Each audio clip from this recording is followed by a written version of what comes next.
Assalamualaikum warahmatullahi wabarakatuh. Saya Natalia Roisman. Pada kesempatan kali ini saya akan mempresentasikan jawaban soal ekonomi makro.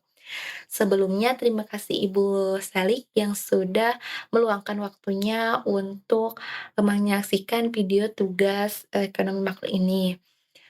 Nah, pada bagian berikutnya saya akan menjabarkan jawaban dalam beberapa poin. Next, di sini itu saya akan menjelaskan apa saja komponen pembentukan pendapatan nasional atau produk domestik bruto. Nah, mmm, menurut Keynesian menyatakan bahwa pertumbuhan pendapatan nasional ditentukan oleh besarnya pengeluaran konsumsi. Nah, pengeluaran pemerintah, juga investasi dan net ekspor. Nah, menurut Keynes, untuk meningkatkan pertumbuhan ekonomi yang diukur pada peningkatan pendapatan nasional diperlukan peningkatan permintaan konsumsi serta permintaan pengeluaran pemerintah. Nah, permintaan investasi serta permintaan ekspor juga dan impor, serta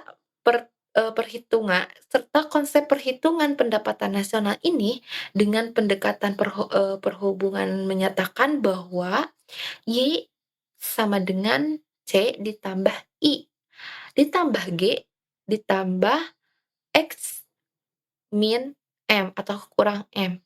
Nah, persamaan ini dikenal dengan atau sebagai persamaan identitas pendapatan nasional, di mana Y adalah pendapatan nasional sekaligus sebagai penawaran agregat, sedangkan G menyatakan pengeluaran pemerintah dan I menyatakan investasi.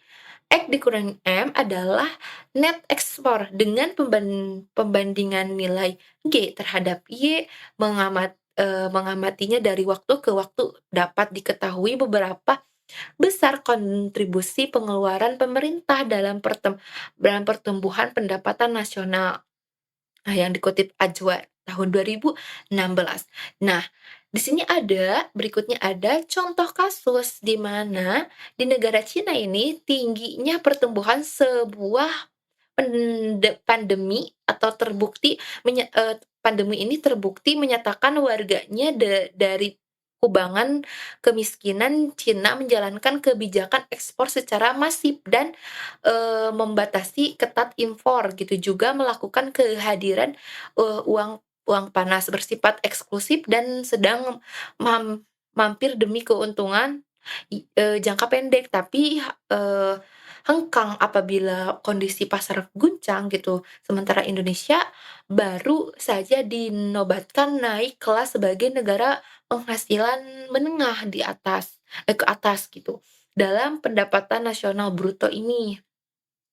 Nah, PNB-nya itu sebesar, $4.050 gitu pada tahun 2019, tapi di saat bersamaan ketimbangan melonjak itu terkomplikasi dari posisi rasio yang dikonsisten,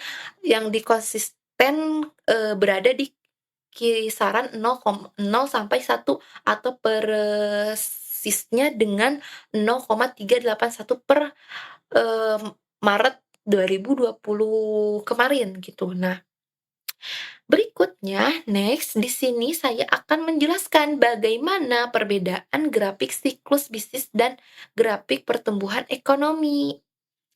Nah, grafik siklus bisnis dan grafik pertumbuhan ekonomi adalah 2 yang berbeda dalam hal ini.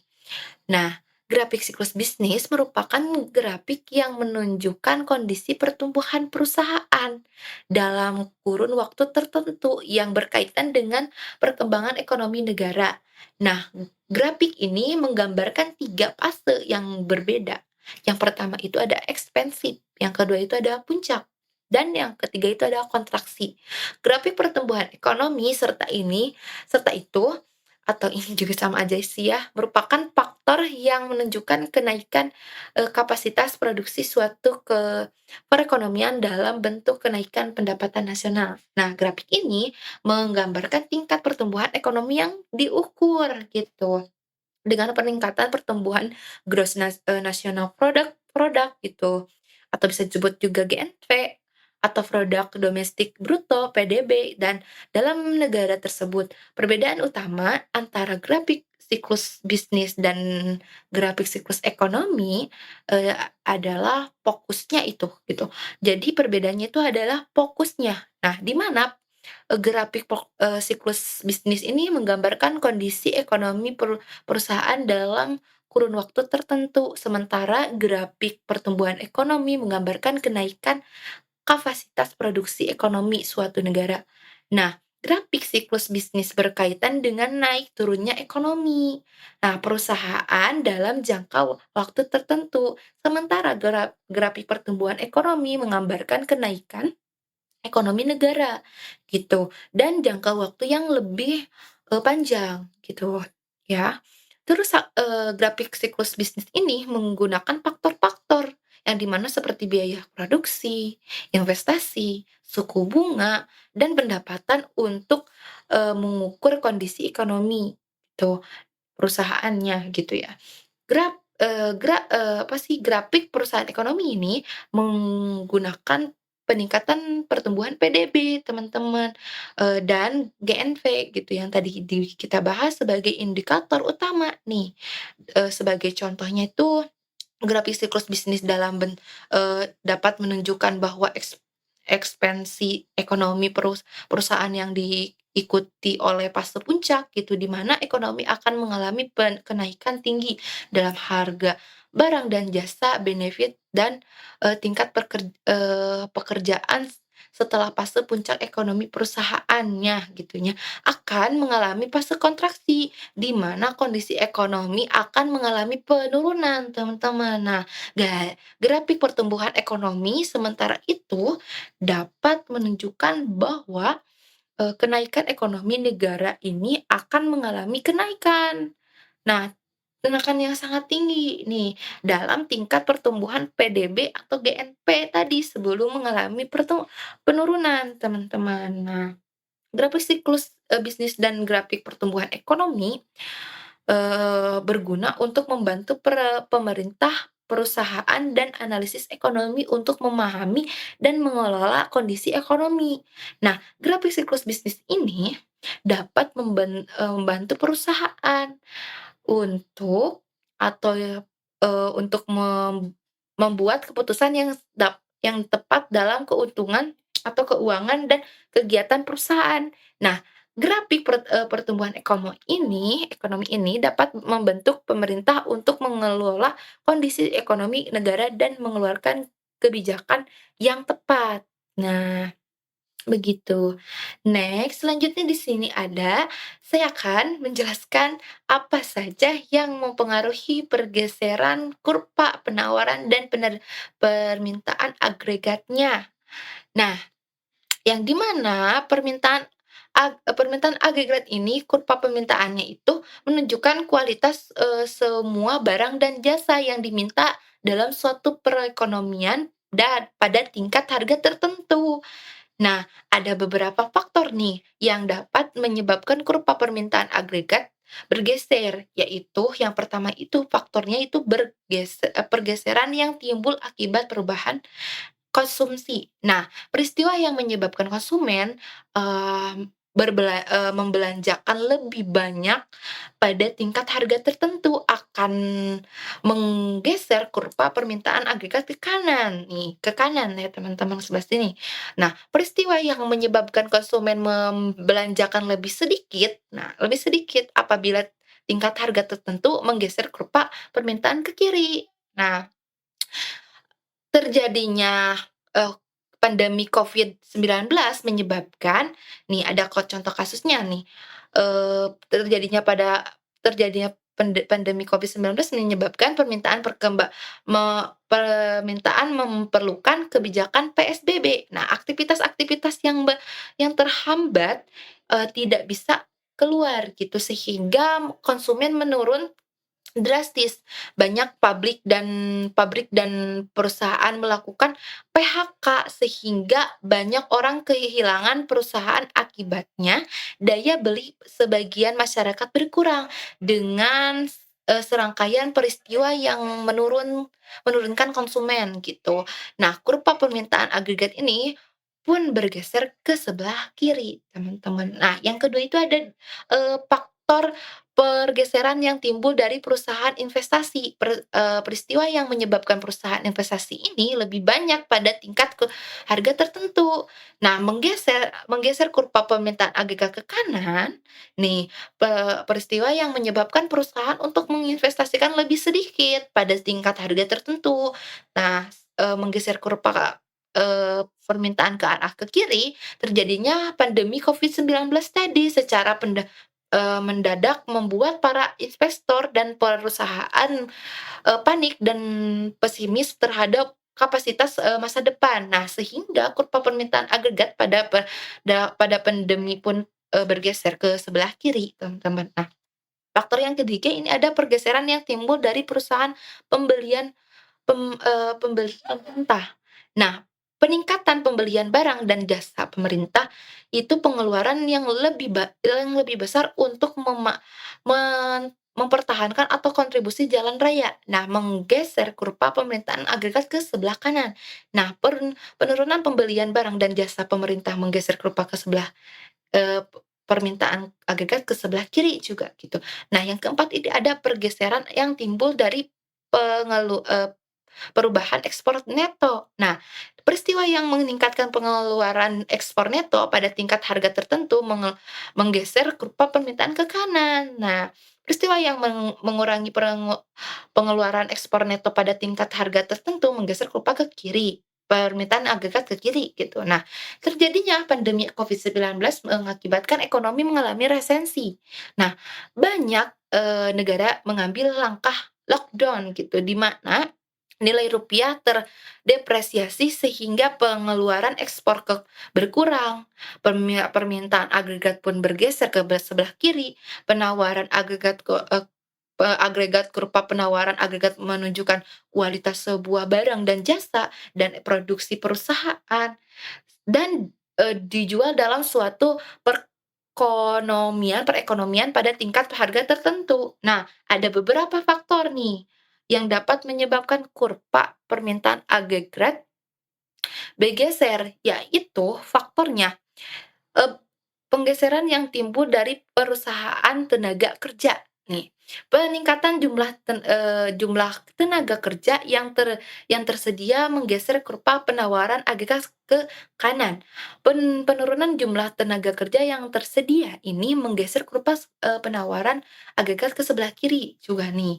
Nah, saat terjadi pandemi, pemerintah memberlakukan PSBB sehingga kebanyakan perusahaan, pabrik, dan kantor harus mengatur sistem kerja suatu perusahaan itu menjadi work from home gitu, atau bisa disebut juga WFH gitu, pengangguran di masa pandemi dengan meningkat, karena banyaknya perusahaan yang melakukan PHK tadi. Nah, akibatnya kegiatan produksi terhambat, kurva penawaran agregat pun bergeser ke sebelah kiri, gitu.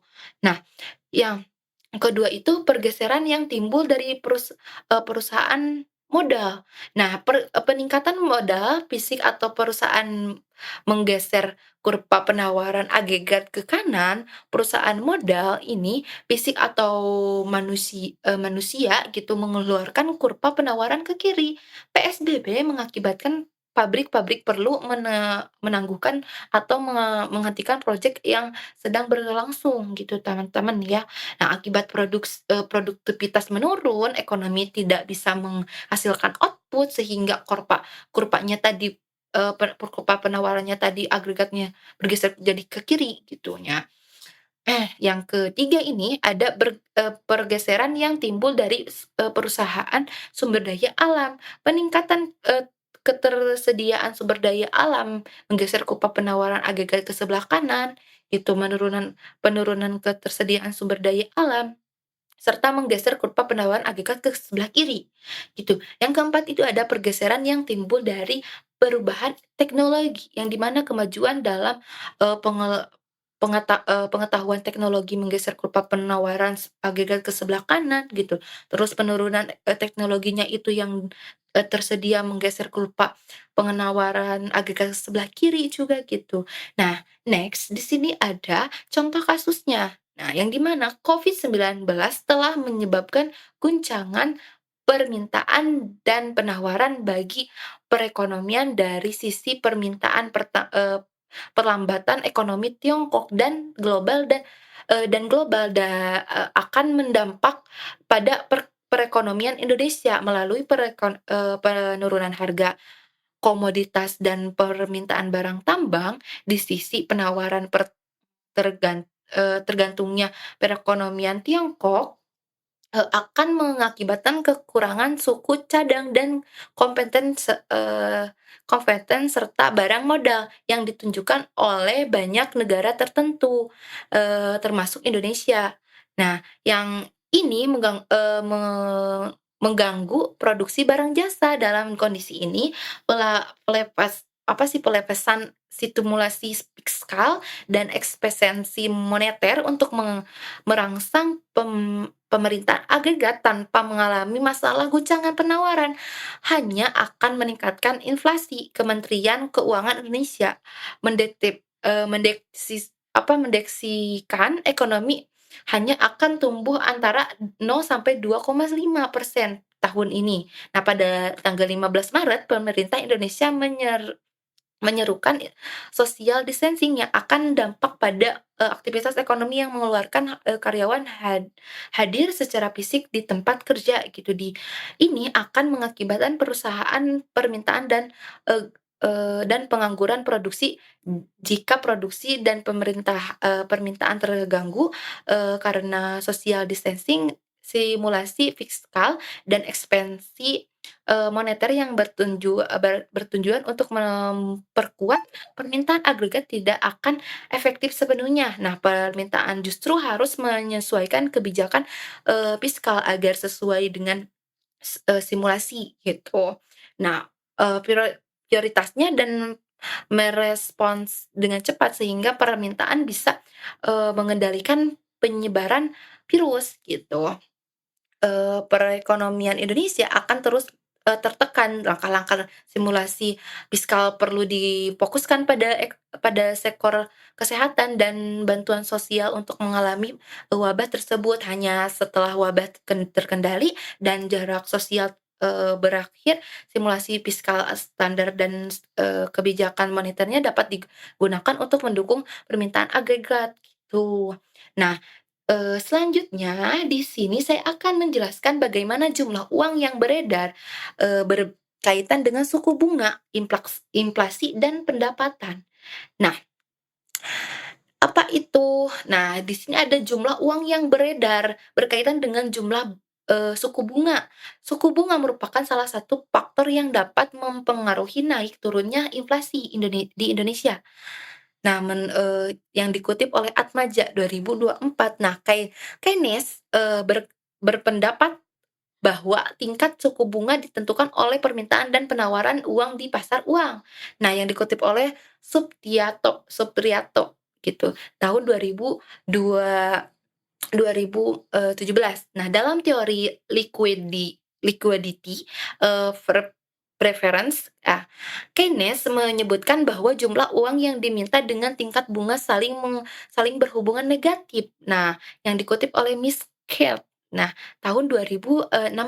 Nah, jumlah uang yang beredar berkaitan dengan inflasi, harga penelitian dan ini sejalan dengan teori yang dikemukakan oleh Keynes bahwa motif kepermintaan masyarakat akan uang adalah untuk untuk keperluan interaksinya gitu, berjaga-jaga dalam, spekulasi. Hal ini juga sejalan dengan penelitian yang dilakukan oleh Hartomo gitu pada tahun 2011, bahwa jumlah uang beredar berpengaruh negatif terhadap tingkat inflasi. Hal ini disebabkan oleh data jumlah uang beredar. Nah, peningkatan setiap tahun dan tingkat inflasi yang berfluktuasikan setiap tahunnya. Dengan demikian besar kecilnya jumlah uang beredar merupakan salah satu faktor yang menentukan besar kecil tingkat inflasi yang terdiri dari di daerah tersebut. Nah, ketika jumlah uang beredar ini, suatu daerah meningkat secara terbatas. Nah, maka tingkat inflasi di daerah tersebut akan menurun, gitu, teman-teman. Nah, jumlah uang yang beredar berkaitan dengan pendapatan. Eee, Mungkin semakin tinggi pendapatan masyarakat, maka semakin banyak pula uang yang dibutuhkan untuk melakukan aktivitas ekonomi. Nah, sehingga akan menambah jumlah uang yang beredar. Nah, next di sini ada contoh kasus lagi nih. Nah, perbedaan inflasi pada permintaan Orde Baru, khususnya krisis moneter. Nah, angka inflasi tahunan Indonesia pada single digit gitu, akan tetapi secara umum terdapat, karyawan jika dilihat dari, persentase kelompok masyarakat, golongan, miskin yang terdampak inflasi terlebih pada saat terjadinya krisis moneter pada tahun mohon maaf 1998. Pada saat itu terjadi krisis ekonomi yang menyebabkan jatuhnya pemerintah Orde Baru. Nah, jangka inflasi cenderung meningkat meningkat dengan, pesatnya sehingga mencapai lebih dari 75%. Nah, sehingga dapat disimpulkan inflasi Indonesia ini masuk ke dalam stadium awal dari hyperinflation gitu. Nah, next, di sini saya akan yang terakhir ini saya akan menjelaskan hubungan inflasi dan pengangguran serta hubungan kedua dengan pertumbuhan ekonomi. Nah, terdapat korelasi nih yang negatif antara tingkat pengangguran dan inflasi. Dikatakan bahwa tingkat pengangguran yang rendah jadi cenderung disertai oleh inflasi yang tinggi, sementara tingkat pengangguran yang tinggi cenderung disertai dengan inflasi yang, rendah gitu, yang dikutip oleh Philip tahun 1958. Nah, pertumbuhan ekonomi ini be ber berpengaruh positif dalam signifikan nih terhadap pengangguran. Artinya, hal ini menunjukkan bahwa jika pertumbuhan ekonomi nih, meningkat, maka pengangguran akan meningkat, gitu. Pertumbuhan ekonomi, berpengaruh positif nih teman-teman, dan signifikan terhadap inflasi ini. Nah, artinya jika pertumbuhan ekonomi meningkat, maka inflasi juga akan meningkat, teman-teman. Nah, pengangguran berpengaruh, negatif dan tidak signifikan terhadap inflasi. Artinya, nih, jika pengangguran meningkat, maka inflasi akan menurun, gitu. Dengan demikian pertumbuhan ekonomi berpengaruh positif dan signifikan terhadap pengangguran dan inflasi gitu. Pengangguran berpengaruh negatif dan tidak signifikan terhadap inflasi. Dengan demikian pertumbuhan ekonomi secara tidak langsung berpengaruh, negatif dan tidak signifikan terhadap inflasi melalui pengangguran nih. Nah, di sini selanjutnya ada contoh kasus lagi nih, teman-teman. Menurut ILO pada tahun 2015 ini di Indonesia memiliki tingkat pengangguran sebesar 4,5% nih jika dibandingkan dengan negara lain, yang bergabung dengan ASEAN. Indonesia memiliki tingkat pengangguran yang lebih tinggi dibanding Malaysia, Singapura, Thailand, Filipina, Kamboja, Laos, Myanmar, dan Vietnam. Artinya pemerintah Indonesia masih belum memaksimalkan dalam mengatasi masalah pengangguran nih teman-teman dibandingkan negara-negara, ASEAN tadi gitu. Di samping itu, menurut Bank Indonesia, tingkat inflasi di Indonesia pada tahun 2016 sebesar 3,02%. Nah, tingkat inflasi ini dapat tergolong dalam inflasi ringan.